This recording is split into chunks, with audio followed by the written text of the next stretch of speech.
Okay, here we go. I went through a bunch of my journals and chose pages the opposite of the way that we normally choose pages when we share them online or share them with our friends.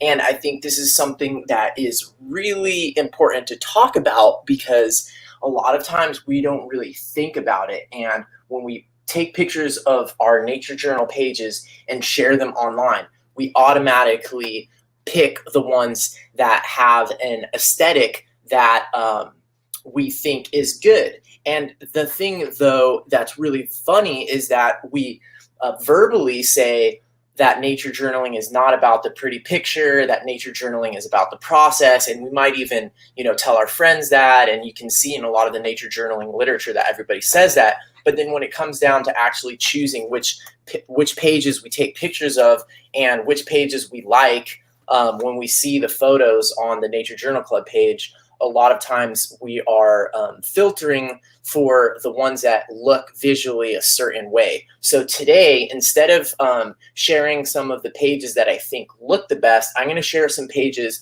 that don't actually look great, that I've never taken pictures of, that I've never shared online, that I wouldn't put into a book or anything like that. And so I think it's really important because nature journaling is not about the pretty picture, but at the same time, we often do want pretty pictures. And it's especially important to address this because online, in the Facebook group or anywhere else where images of nature journaling are shared, if all people see are these beautiful polished illustrations, that might intimidate them from starting nature journaling. So I went through a bunch of my books. I've got a stack here. I didn't have time to go through. I started finding a lot of pages that are unshareable. And today for Fearless Friday, I'm going to go ahead and share some of those. So this is the Nature Journal Show live, and thanks for joining in. It's Fearless Friday. You can post comments and let me know how this has affected you. So wow, looks like people are commenting already. And just so you know, I cannot see your names when you comment. Just so you know, I won't be able to see your names. I can see your comments otherwise. So I'm going to start with a poopy page. Literally, let's see where it is here. I went through and I ran out of sticky notes, pink sticky notes, because I was using pink sticky notes on all of my unshareable pages. So I'm going to start with this one. So I'm going to try to break down these important lessons. I see someone's here from Baltimore. That's great. Hi, everybody. Thanks for joining in. I'm going to be sharing a bunch of unshareable nature journal pages, and I'm going to be talking about some lessons about kind of breaking down the mental side of why I think we don't like certain pages, the look of them, and why that is not the most important thing. I'm going to share some pages like this one, for example, that has some terrible. So there is this really funny elk poop, and this is a horrible approximation of what that poop looked like. And I tried to do it quickly with a bunch of watercolor, and I can go into detail about why I don't think this drawing came out the way that I wanted. But I think the most important thing, also look at these birds. These are birds in flight. This is an osprey flying by, and I think I did a really bad job, I would say, with the drawing, like in terms of actually like representing the thing. But what I want to talk about is also like just the overall organization of the page. Ooh, that's not, there we go. The overall organization of the page is not the greatest either. But what I want to point out is this note that I made right here. I wrote epic. I was having an awesome time. This was a super fun nature journaling experience.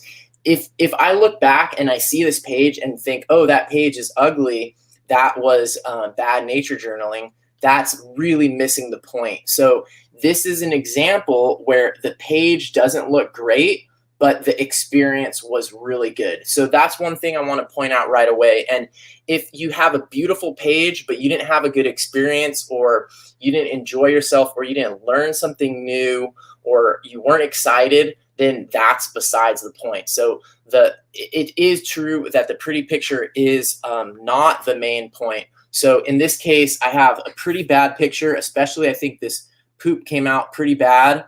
That's supposed to be elk poop.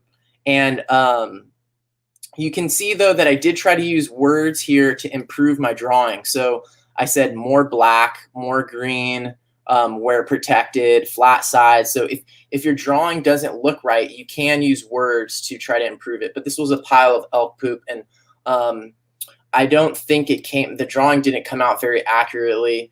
These birds were also pretty bad. Those are tracks from the elk. But this was an example of a page that didn't look great, but I was having a really good time.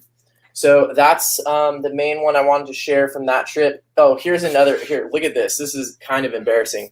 Look at these bird. This is a bird drawing right here, okay? So this is, I believe, a northern harrier in flight. And if you just saw that drawing by itself without the words next to it, you wouldn't really know that that is a bird, and you definitely probably wouldn't know that's a northern harrier. I mean, it could almost be a dragonfly. So I would say that's a pretty bad drawing. I was drawing in a rush, and I'm not the greatest at drawing birds in a rush and in flight, but I tried, right? And this is also on a trip. Look, I said right here, many really good harrier sightings. So it's on a trip where I was enjoying myself. I was learning. I was watching animals that I like in real life, and I was at least trying to draw them. So it would be really easy for me to look at this page and say, oh, that was bad. Look at this. This bush is a terrible drawing as well. So these drawings, when I say terrible, I mean they don't look like what they're supposed to look like, but I at least tried. And it's important for us to share some pages like this because this was a really great trip and I had a good time, but the pages don't necessarily fit the standards that we think of when we think of visual beauty or good drawings or whatever. So this is exactly the kind of page that I haven't posted very many of on my Instagram or on Facebook. And I think most of us commit that same act, and we don't share these pages. So then sometimes people who are new get intimidated because all they see are the perfect ones. But this was still a really fun trip, and that's what matters most. So let's see what's next here. Oh, geez, this is some more really awkward looking bird drawings. So look at this right here. I can't even really tell what's going on. It's possible this is a bird trying to preen itself. That's one thing about nature journaling is if you're doing it right, you're trying to draw the animals in their real positions. You're not just trying to draw them in that perfect position. And so what happens when you try to draw animals in their real positions, especially in the field when they're moving, is you end up with some drawings like this. So don't worry if you have some drawings like this that don't look right. You were trying to represent what you actually saw. You can also use, words to fix that. Look, I have no idea what that shape is right there, okay? But I at least tried, and just getting a bunch of these, that's another thing you can do is if you're struggling drawing something, don't give up on it. Don't just say, oh, I'm never going to be able to do this. Draw a bunch, repeat it over and over and over, and you'll eventually get a good one. Like that one's kind of good. It's a pelican in flight there. Ooh, yeah, this was a great trip. So not a beautiful page by any means, and definitely some very awkward bird drawings on it. But other than that, it was a great trip. And on this trip, there was actually like one of the coolest things that I've seen was a peregrine attack. So peregrine falcon came in and tried to hunt some birds there. And I, at the very least, tried to represent that. And you can see here, I'm trying to show the peregrine in flight with this arrow where it's going towards these coots. And in a lot of ways, this page is not beautiful. I don't think I ever took a picture of it and shared it, but it was a really great experience. I mean, I think this landscapeito has a visually looks nice, but there's a lot of kind of awkward drawings on there. I mean, look at that egret in flight. What the heck? So definitely some awkward drawings and a page that doesn't look that great, but was from a trip that I really, really enjoyed. Let's see what else I have in this one. I think that might be it from this particular. Oh wait, no, here we. Yeah, I think that's it from this journal. Let me find the next one. So these are all unshareable pages, and I think with Fearless Fridays, it's a great opportunity for people on the Nature Journal Club Facebook page to post pages that don't necessarily fit the aesthetic standards that many of us have for ourselves, and what we consider a good looking Nature Journal page. So here's another one. Look at these snake heads. I mean, pretty cartoonish. I was trying to block in the geometric shapes, but I think they're pretty silly looking. And the eyes, I don't think I was paying very close attention to the eyes. And but what you can see here again is that I'm using this approach that I call the hyena method. And so when I find something that's particularly hard for me to draw, I just draw it over and over again, hopefully like at least 10 times or something like that. And by drawing it over and over again, I'll at least get better. So this is a page, with some weird, like, what is this? This was at the Academy of Sciences, and this looks like a zeppelin, I think that's supposed to be a fish, and some kind of awkward drawings here, but you can see I tried, and this was a really enjoyable trip. So here's another page that I haven't posted pictures of because I don't think it aesthetically looks that great. But remember, the way that it looks is not always the most important. Oh my gosh, look at this. This is hilarious. Look at this. This is an alligator gar, which is a type of fish at the aquarium. And I think that's a pretty bad drawing, a pretty bad sketch there. And this page doesn't really have that many redeeming drawings on it, but you can see the repetition. Like, look at this drawing by itself, or this one. But the important thing is, if you're trying to get better at drawing, is just doing over and over and over again. And there'll definitely be some bloopers like this, but don't let that really hold you back. All right, let's see. While I'm looking for the next page, post any comments or ideas that you have in here. I'm going to look at some of the stuff that people posted in the comments so far. Someone said that they're going to miss the live, but the perfect pretty pages often get the most hearts and likes and love, but really that's not what we are all about in the true sense of nature journaling. So that's really true. A lot of times on the Nature Journal Club page, things that look visually, fit a certain visual standard, or are very like accurate drawings often get the most likes. And also, there's no such thing as failing, just by exploring, moving ahead. Thanks for the comment. I can't see your name on there, so not totally sure who that was. I see someone commented on the thumbnail for this episode, and they liked the male lion, and I wrote on it, why is his face so hard to draw? And it's all about the trying. So I'm going to have more of that. If you have any questions or anything like that, post them in the comments, whether you're watching on YouTube or you're watching on Facebook. All right, so the next page, let's see what we got here. There were so many, I had to kind of pick and choose here a little bit. This is a pretty bad one. I mean, the page is just really gestural, and like, this is a snake. So a very simplified drawing of a snake, but I'm at least trying.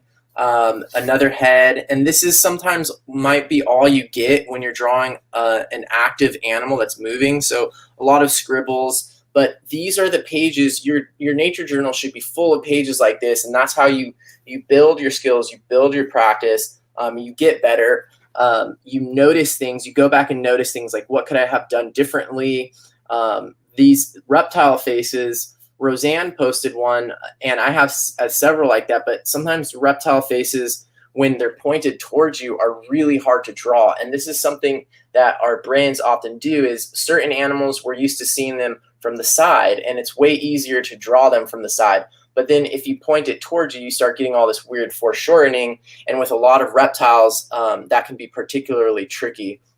So I saw that Roseanne posted a photo of a lizard face that looked like that. And I have several lizards that are like that as well. Let me drink a little water.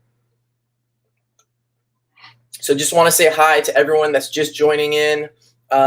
Thanks for joining. This is all about Fearless Friday. So sharing some pages that don't fit the visual standards that we usually have for ourselves, because nature journaling isn't just about pretty pictures. And it's important to show all aspects of nature journaling, because if not, then everything online just looks like pretty pictures, while we're saying it's not about pretty pictures, and that can be confusing for beginners because it sounds a little bit like we're not practicing what we're preaching.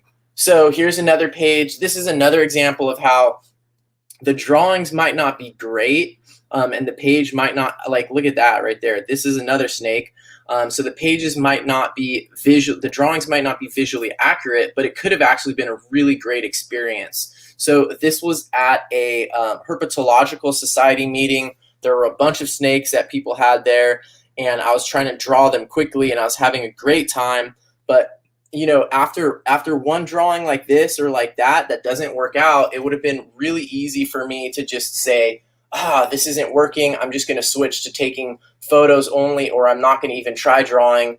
And then I would have lost that potential nature journaling experience. So part of why I want to share these pages is to show that the look of the page at the end of the trip is not necessarily representative of how good that nature journaling experience was. I'm going to turn the light on here because I'm having some issues with the light. I see someone posted someone posted that I have pages where the entire time I'm saying I love it, I hate it, I love it, I hate me.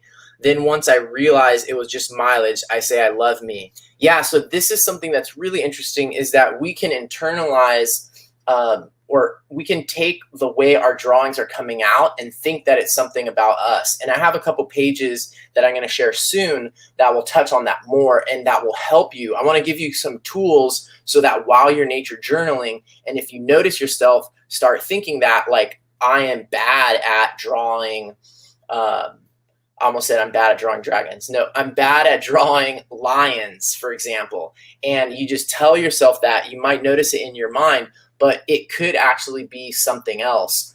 It could be that lions are actually really hard to draw. Their facial angles are really challenging. Or it could be something else that's going on. Or you might not be giving yourself enough credit. How many times have you tried drawing a lion's face?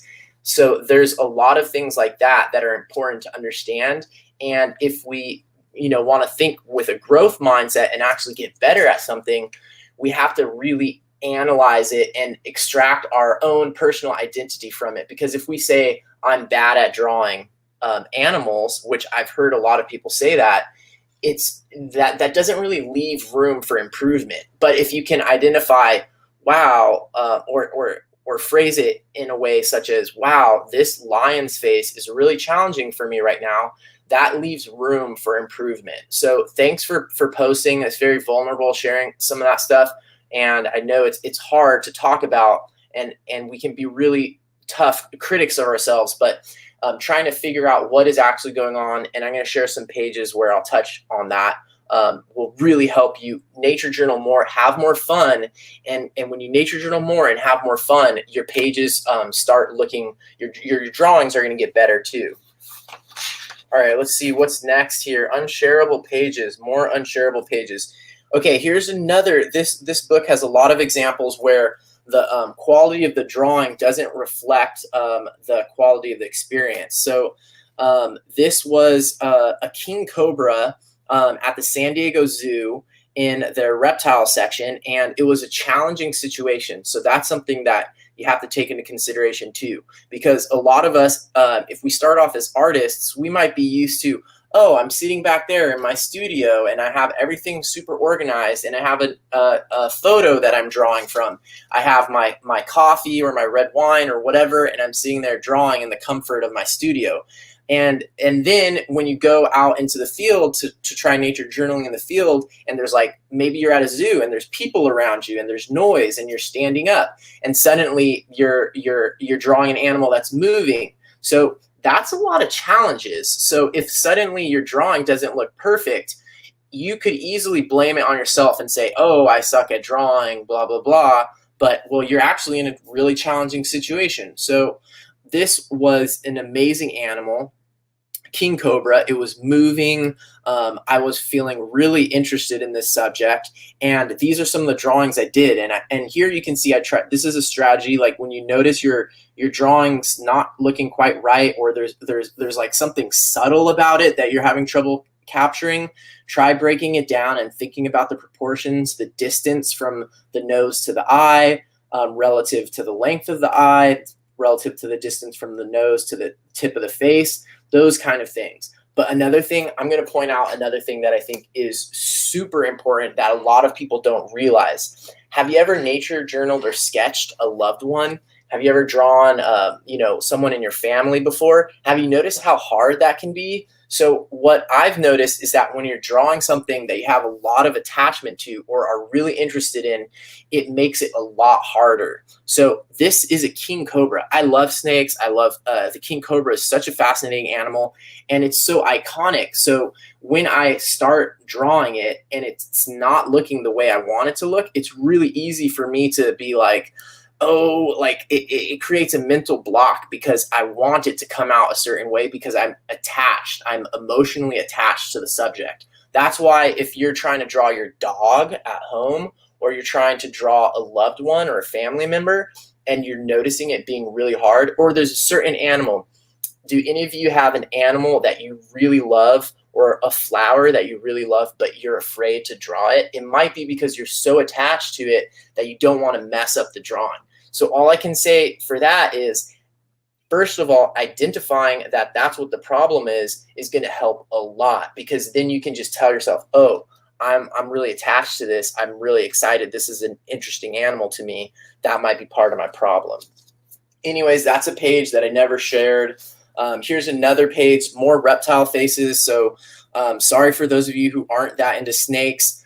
This was at the San Diego Zoo. You can see here again this same problem. This is an awkward drawing of a snake's face. And like what Roseanne encountered when drawing a lizard's face is sometimes these faces, when they're pointed towards you, can be really hard. And that's part of nature journaling, is drawing things the way they actually show up in nature. And here, this one, its face is also pointed towards, so it looks, you can't even really, the face doesn't look right. So it would have been really easy for me at this moment to be like, this drawing is wasted. I'm really bad at drawing snakes, but I know that drawing faces of reptiles when they're pointed at you, when there's that foreshortening, like try drawing my hand right now. If you draw my hand right now, I guarantee you it's going to be really hard, and that drawing might not read as a hand. People looking at that drawing might be like, that's not a hand. What is that? So you have to learn what are those subjects that are hard to draw, and then that way you know when you're having a drawing issue, it's not you, it's actually the subject. I see a bunch of comments, so I'm going to look at some of these comments here and see what people are saying. People on Facebook, I wish I could see your names, but this way that I'm doing this live stream doesn't let me. Okay, so here's something someone's saying about, I would share my pages, but Facebook makes it difficult. Facebook has a tendency to turn things into a popularity contest, and I've had times where I have an idea, don't draw it well, someone else takes inspiration but draws it better, and many, many more people notice what the other person did. Aesthetics become more important than it should be. When Jack posted my unpretty lightning notes, I felt this great hope well up that it would encourage others to post their own pages without worrying. I know who that is. That's Ivea. Hi, Ivea. Glad you made it on here. Ivea is doing a lot of cool stuff for our community around this particular topic. I love the lightning pages that you did, Ivea, and it was super awesome that Jack shared those. And lightning is a really challenging subject to draw. So I think just the idea of trying to nature journal those, it would be really easy to be afraid of trying to nature journal those, but that's not what nature journaling should be, because if we're afraid to nature journal something that we're actually really interested in, then that's a problem. And I think there are some things about how Facebook works that can turn things into a popularity contest and make that hard. So thanks for sharing, Ivea. Let's see. The next person said, in a way, when you feel you can't draw, but you have an idea and someone else becomes better known for it because they can present it better, you feel erased. So I think that's probably Ivea again on a similar subject. Yeah, so that's an interesting point. And we do like to think of the nature journaling community as an open source community. And Jack likes to say that during journal shares to like steal ideas and learn from other people, incorporate aspects that other people are doing. And I can see how sometimes in social media that might create a situation where it feels like, someone's presentation of something might be visually more captivating, gets more popularity, and maybe someone doesn't get recognition. Wasting good paper is excruciating sometimes, and how that can be a roadblock. Very, very good point. Thanks for pointing that up. I call that the precious problem. So when you're precious about your supplies, like if you have a really good paper, really fancy paper, you worry about drawing. The other thing that happens is once you get a couple nice drawings at the beginning of a journal, and start having like a roll, like you feel like you're on a roll, maybe in a nature journaling session, or maybe with a single page, or maybe with your whole journal, you start taking fewer risks. That's the precious problem. So having too good a paper can definitely be a roadblock. Thanks for pointing that out. Yes, I think these are more comments from Mivea. It's important to look beyond the aesthetics to the mind behind the work. That's absolutely true. Thank you so much for sharing that.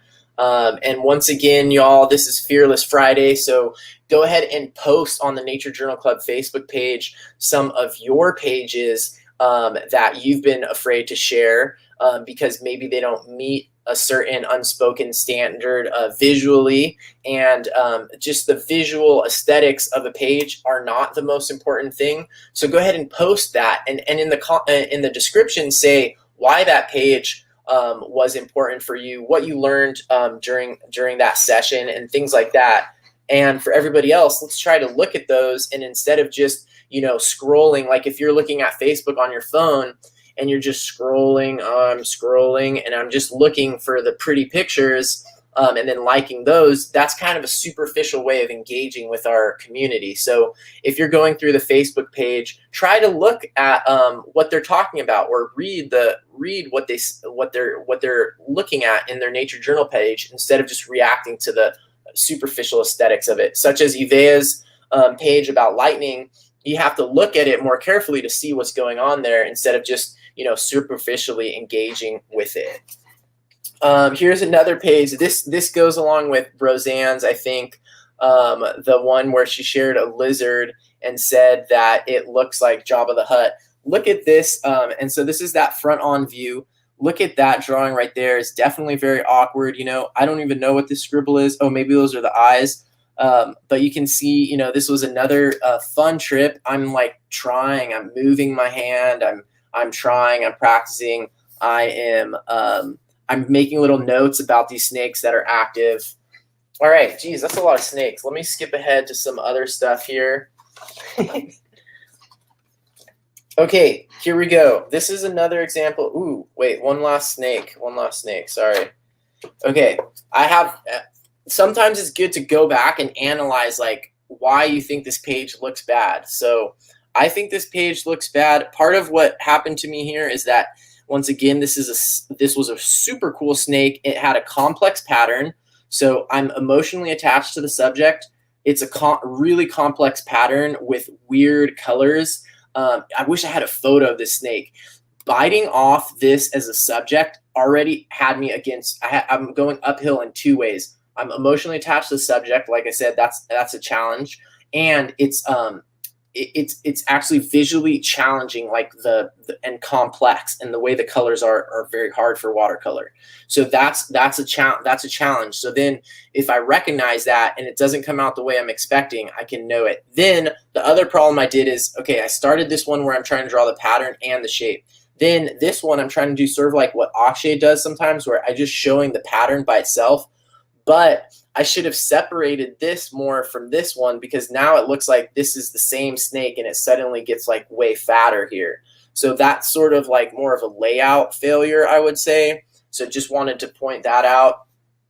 All right, let's keep going. That's the last snake. Here's another one. So cat faces. This one I think came out pretty good, but cat faces are really hard, especially front on. Look at that, you know. Um, and this too, the overall body sometimes on cats is really challenging. Now, this is a snow leopard. All right, snow leopard. What a cool animal, okay? Super amazing. I was definitely emotionally attached to the outcome of this drawing. So when you're attached to the outcome, it makes it harder to take risks. Now look at how bad this leopard right here is, okay?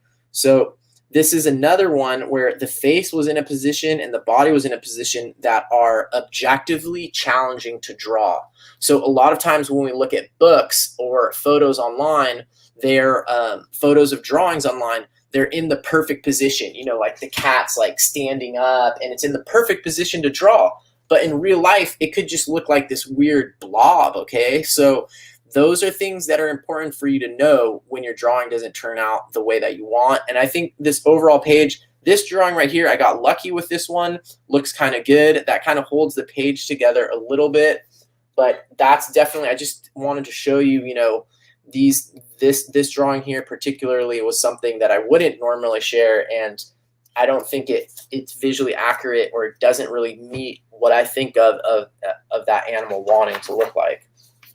Here's another one, cats. So cat faces, lions especially, super hard to draw, and these are animals. These are animals that everybody knows what they should look like. So when we think, I'm seeing lots of response about the cats. People feel me on that one. These are animals that we think we know what they should look like, and our brain stores these images of what those animals should look like. Then when we see a drawing of it, or we see it in nature and it's in this weird position, it doesn't match like what our brain thinks they should look like.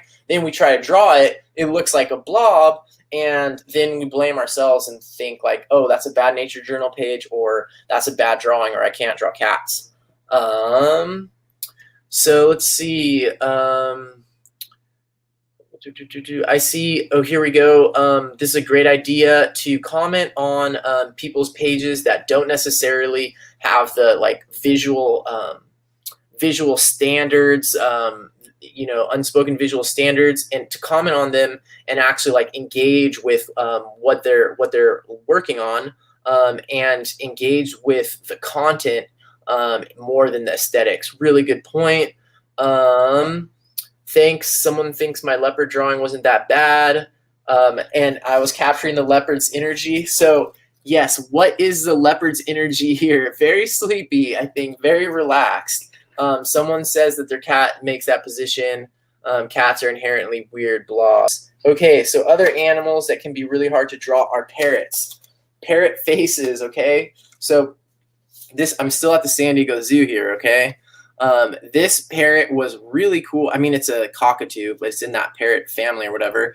Their faces are really strange, okay? So be prepared for some funny looking drawings to come out, especially when they start changing angles. And I mean, this is like some weird blob, but one way I like to think about it is, we talk a lot about asking questions in nature journaling and the importance of asking questions. And so one thing I like to think of is, make your drawings like questions instead of like answers. So your drawings are you asking questions about what that animal looks like, what its shape is like what's going on there, like your hand and your hand-eye coordination and your pen and your pencil are trying to figure out what that is in the real world. It's not like you look at it, that's a red-tailed black cockatoo, and then you instantly draw this like perfect representation of it.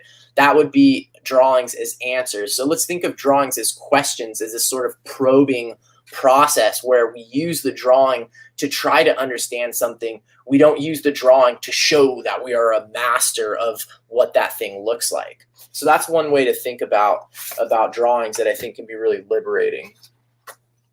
Some more weird birds. You know, these are spoonbills, and I think they're okay drawings, but you know, kind of awkward and just quick. So sometimes, you know, these kind of pages might not make it into you know what you think is good. Okay, now here's an example where I got lucky. This Black Panther is actually in a position that's very iconic, and so you can get lucky sometimes. but don't think that your next time that you draw it is going to be like this. You just got lucky, okay? So I got lucky on that one. All right, more Fearless Friday. Let me find some more pages. Let me drink some water. Okay, nature journaling has 3 languages. Remember, drawings are just one of the nature journaling languages. There's also words and there's also numbers. And so when people are scrolling through their Facebook, just looking at the best pictures on the Nature Journal Club Facebook page, they're often not engaging with the words and the numbers, which are 2 super important languages in nature journaling. And yes, a picture is worth 1,000 words sometimes, but when you have to draw that picture, a couple words might be worth 1,000 pictures. So a lot of times, though, those nature journal pages that are mostly words or that depend heavily on words or numbers don't get as much credit and as much response. And a lot of people think that nature journaling is just drawing things in nature, but it's not. So sometimes, words are going to be the main thing on that page, and there might only be a few drawings. This was on a tracking trip where I was nature journaling during a tracking trip, and you can see there's hardly any drawings. There's a few, but try to think of it this way. My throat's getting kind of dry. It's a little smoky where I live. So try to think of it this way. You have 3 languages, okay? Words, images, and numbers. There's certain things in your nature journal that are easier to show with a drawing. There's certain things that are easier to show with words, and there's other things that are easier to show with numbers. Use them for what they're strongest for, okay? So there's certain times where words are going to be the easiest way to capture something, like the peregrine falcon attack that I showed you before. So I used words because, especially after that bird has flied away, I'm going to use words to describe that story. Trying to draw the whole thing in pictures would be awesome, and I'm trying to get better at that, but it's going to be a little bit harder. And so use words, images, and numbers for what they're best for. So pages that are mostly words often don't get the same credit online, and a lot of people aren't going to be posting photos of those pages where it's mostly words. But those are still nature journaling. They're still super important, and there's certain things that you can only nature journal that way. All right, next book. Let's see here. More Fearless Friday pages.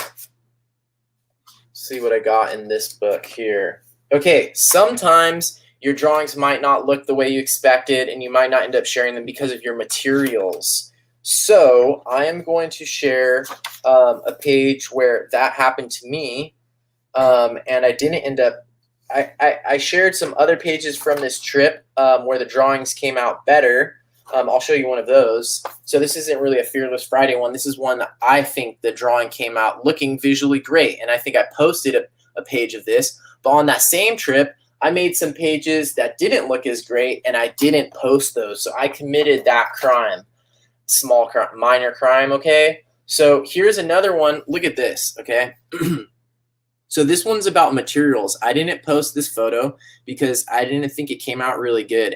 And mainly it's because I used a water-soluble pen to draw the plant, and then I used watercolor and it bled into it. So sometimes our pages don't look visually great because of a materials issue. Maybe we're experimenting with new materials. Maybe we're trying a new method. So look, here's the problem. This is the crime that I committed.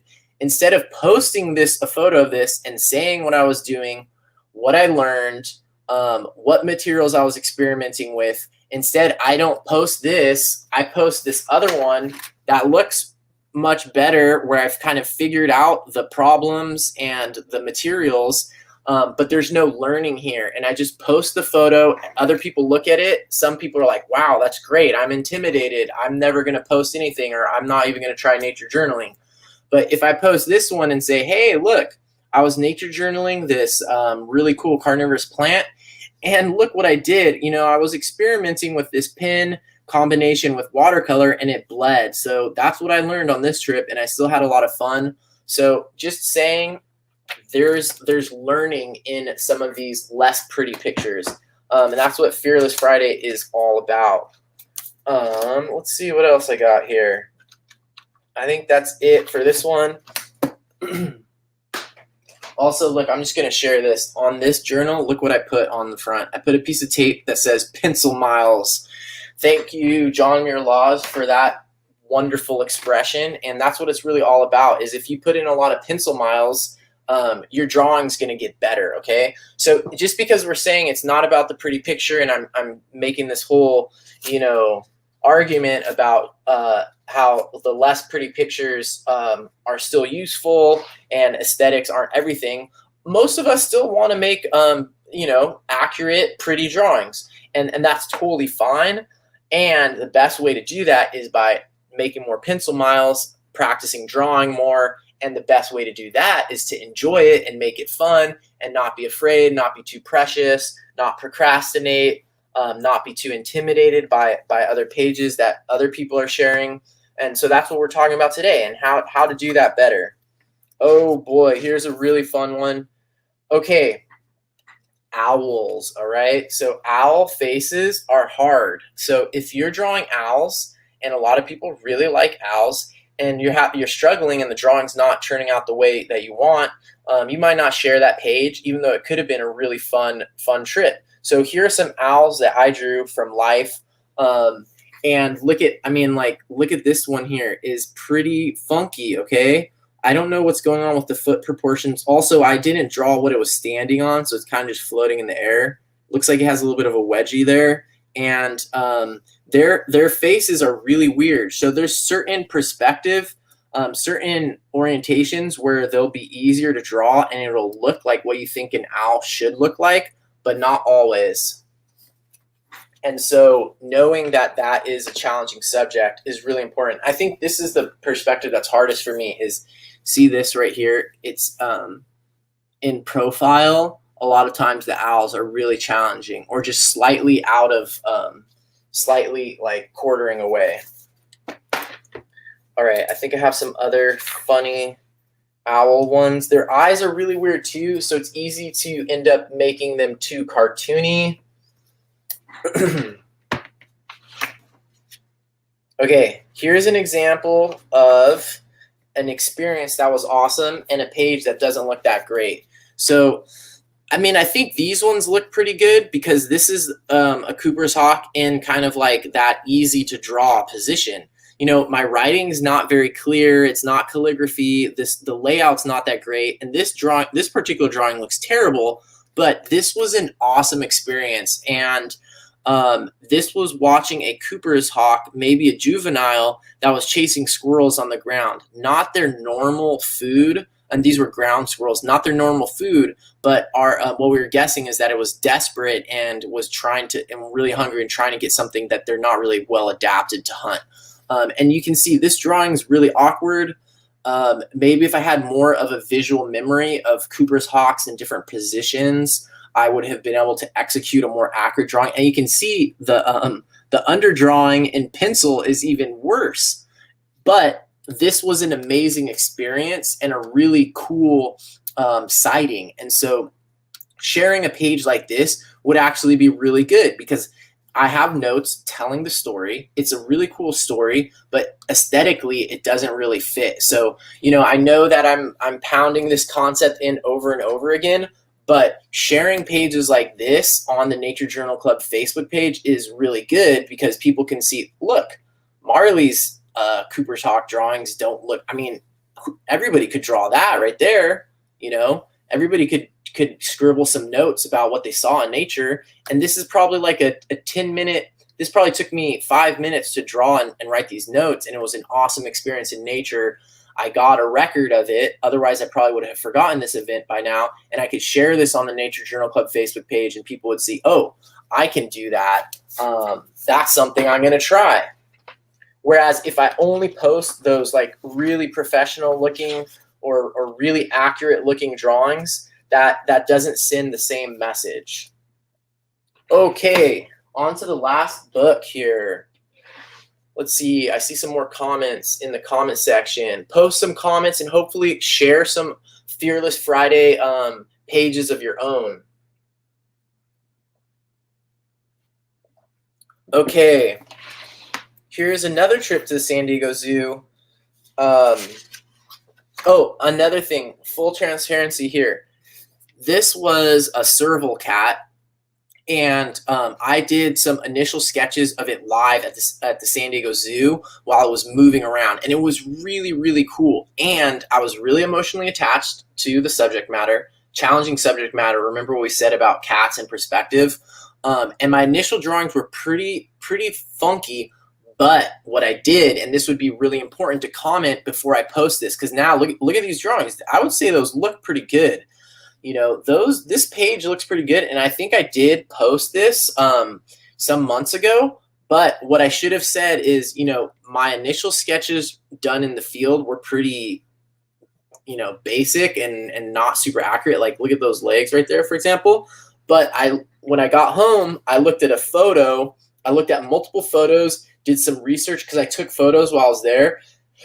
I added all these spots in when I was at home. I added all the color. I altered things a little bit, some of the proportions. So that's really important for people to know, because if someone who's new to nature journaling is just scrolling through the Nature Journal Club Facebook page and they see something like this, they're going to be like, oh, dang, I can't do that. So that's really important to note. And I did a similar thing here. This is a secretary bird. These initial sketches are pretty rough. Like, I actually can't even really tell what's going on there. This is pretty funky and cartoony. That's pretty cartoony.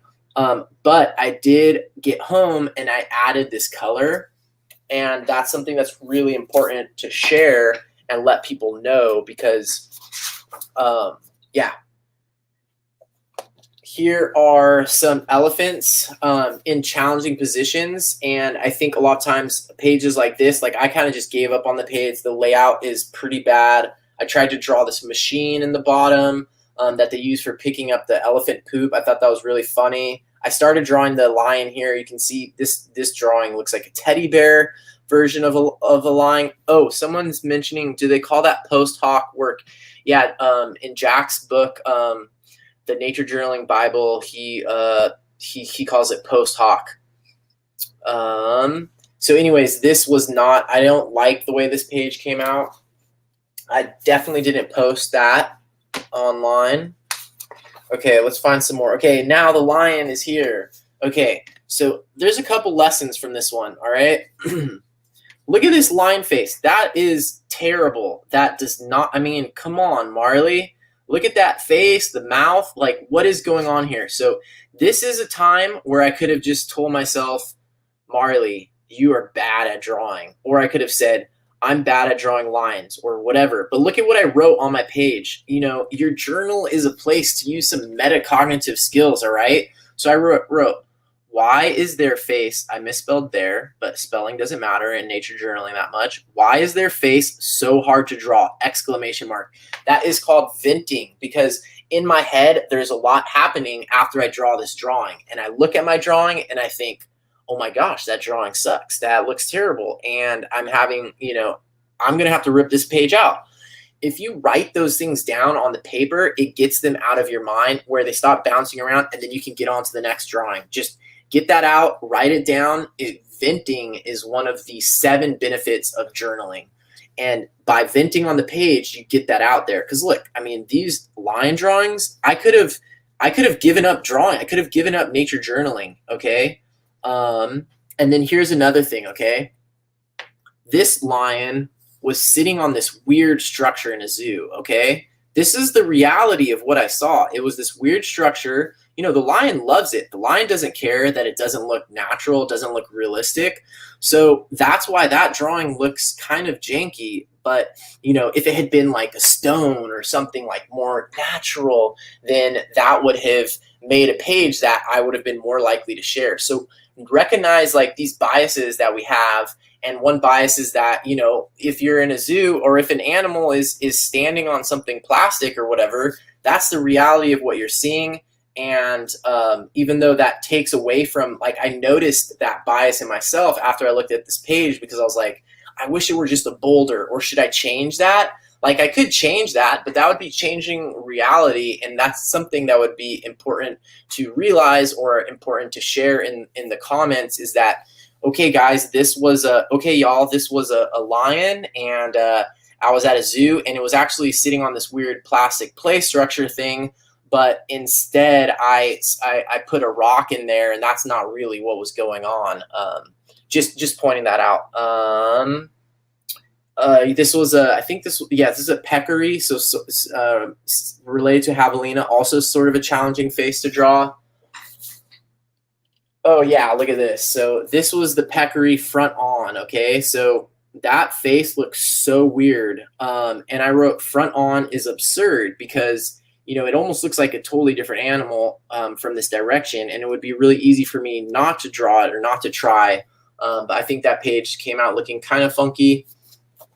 But it's Fearless Friday, so we're sharing stuff and talking about like the learning and the nature journaling benefit is not all about a page looking great.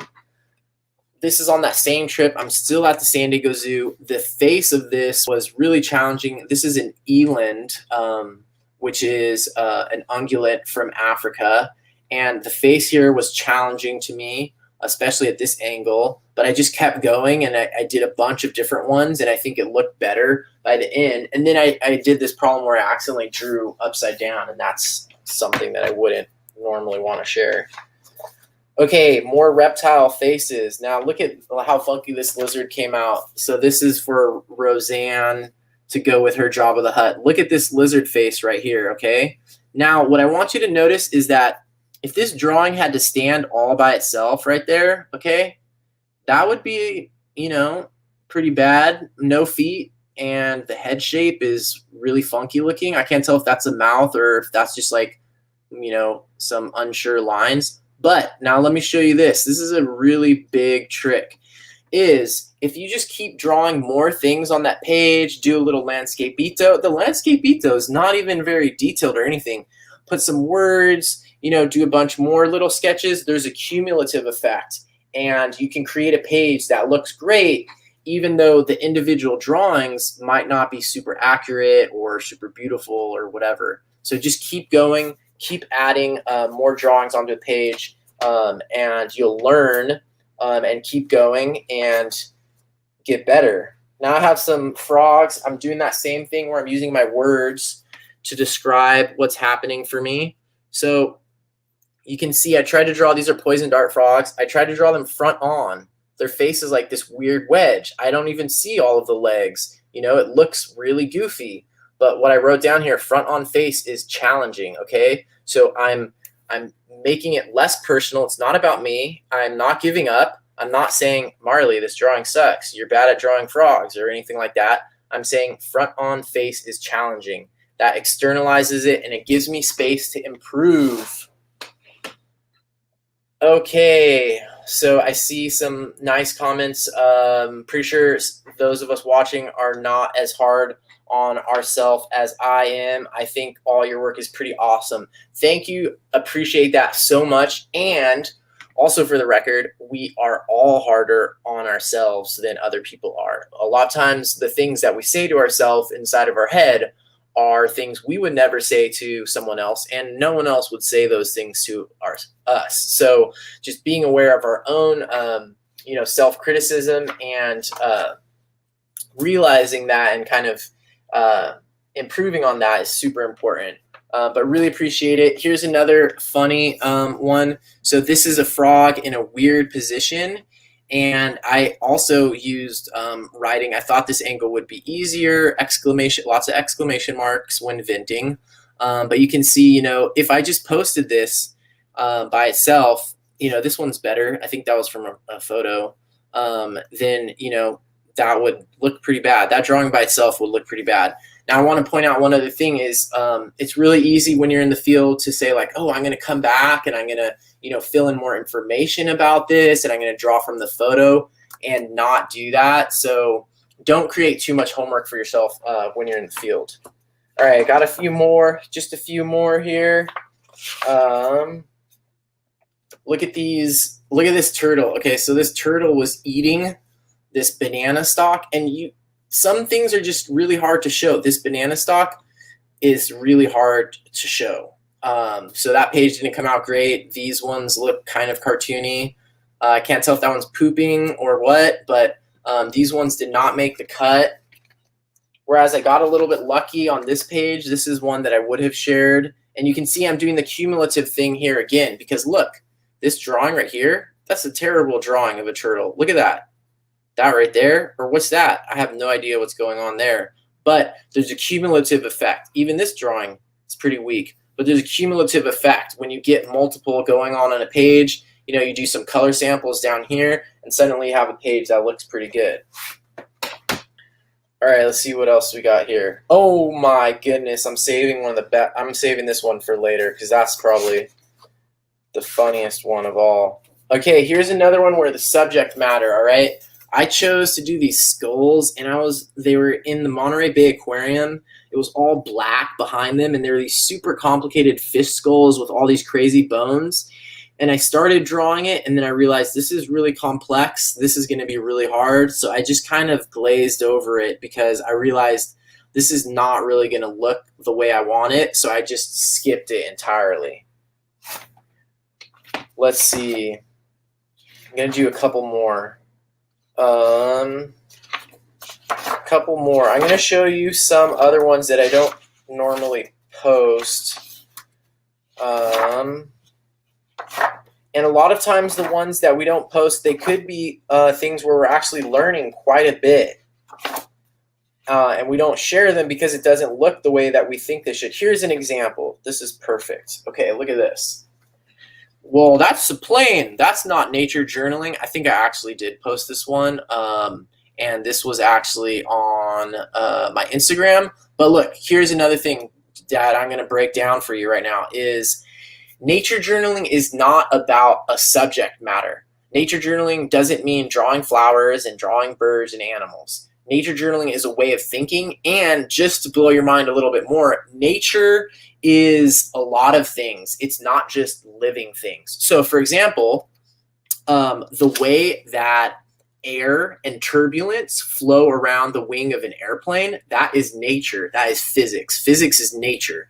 And airplanes have been designed based on how they will work in nature. The laws of physics are part of nature. So this is an example of something that many people might be doing and many people might not think is nature journaling. And you can see I'm using all nature journaling approaches. I'm zooming in. I'm doing multiple drawings at different. This is a joint comparison right here. I'm also asking a bunch of questions. So this is an example. It's also not super pretty. This is because this is about ideas. I'm nature journaling about ideas. And this is something that people don't share very much on the Nature Journal Club Facebook page or on Instagram or other places where you see nature journaling is nature journaling ideas. So I'm really curious about how these fins work. How are these similar or different to how bird wings work? Or how are they similar or different to those shark fins that I was looking at on previous pages? And so that's nature journaling an idea, or nature journaling that's about thinking or figuring things out, how things work. Sometimes it doesn't always look very pretty, so people might not share that, but that might actually be a really, really useful thing for you to share, because then other people will see that nature journaling about ideas is a really powerful tool that can be applied to engineering. It can be applied to anything. So the nature journaling perspective can be applied in a lot of places that we might not normally think. So this is another example of a page that I probably wouldn't share, and many of us might not share on the Nature Journal Club Facebook page, and that creates this kind of artificial idea of what nature journaling is. Now, for my very last, so just one thing. Here are the shark fins, okay? So I was looking at these shark fins, this is still nature journaling ideas. It's less about the beauty of it and more like what's going on here. What's the angle? How is the angle related to lift? Why is the top tail fin usually at a more sloped angle, whereas the bottom one is more of a steep angle? So that is the same as what I was doing with the airplane fins, but it's just this is an animal that lives in the ocean, and the other one is something that was designed by people. So nature journaling is a perspective, and you can apply it to those things. And by sharing these pages that normally you don't see, we can broaden what nature journaling actually means. Now, for very last one, let me show you a little bit more. Here's where I used angles, Remember, numbers are one of the 3 nature journaling languages. So by using numbers and explaining what these angles are in numbers, I can learn a lot more. Here you can see again, I'm analyzing the fin of the bluefin. This was all at the Monterey Bay Aquarium last year during Wild Wonder. Okay, now I'm going to share what I think is one of the worst drawings that I picked out to share today. And it is, ooh, that's pretty bad too. Look at this. This is a dolphin fish face right there. See that one? That's pretty funny, huh?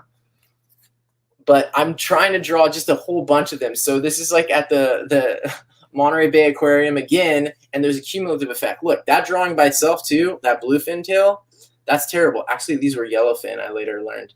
That's terrible too, but there's a cumulative effect, okay? Didn't share those, but wait, I'm saving the best for last, okay? Look at this. I think it's a bat ray.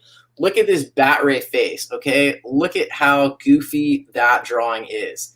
This is a perfect example of something I would never just naturally, unconsciously take a photo of this and post it online or post it on, on my Instagram or on the Nature Journal Club Facebook page, because I think that looks really messed up, all right?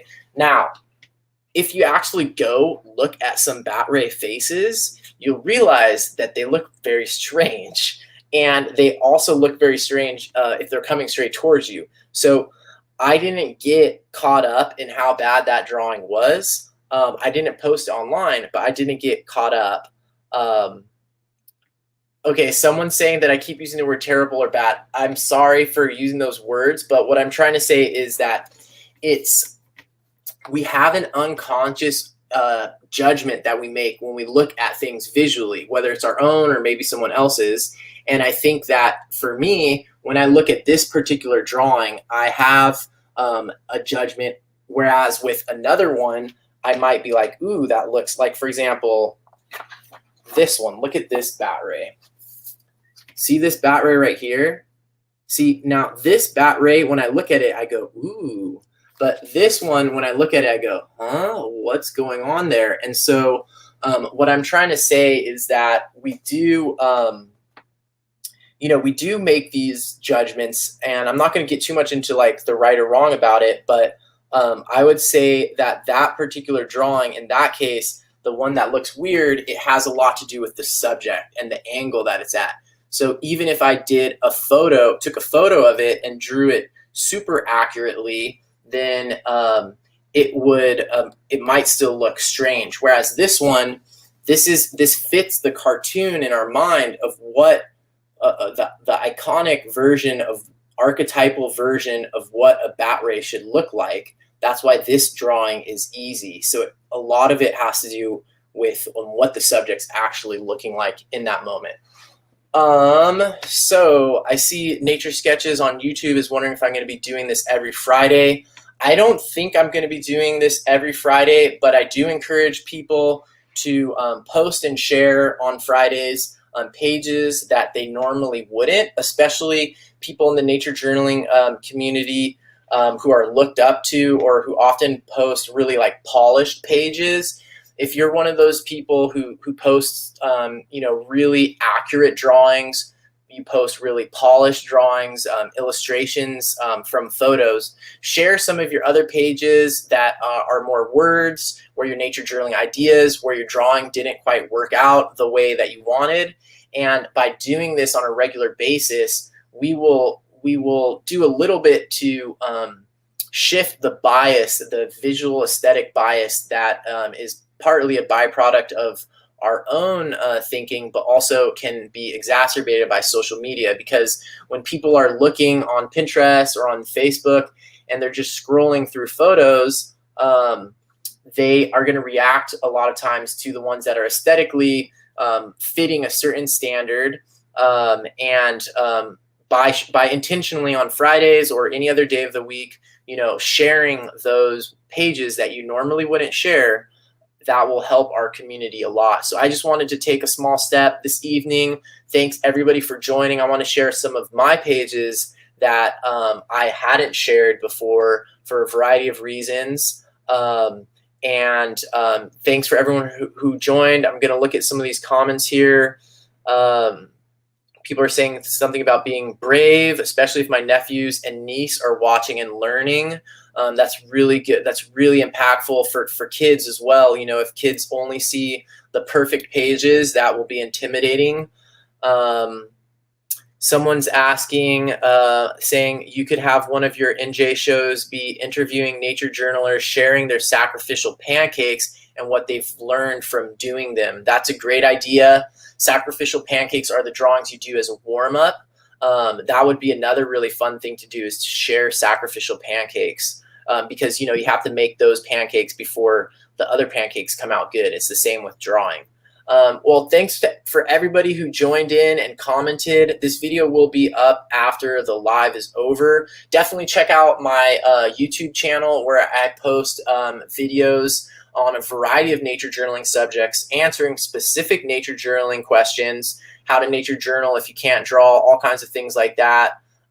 So keep up the good work and share some of those pages. That will inspire other people, and have a great weekend. Hopefully you'll nature journal this weekend. Bye, everybody. Thanks for joining.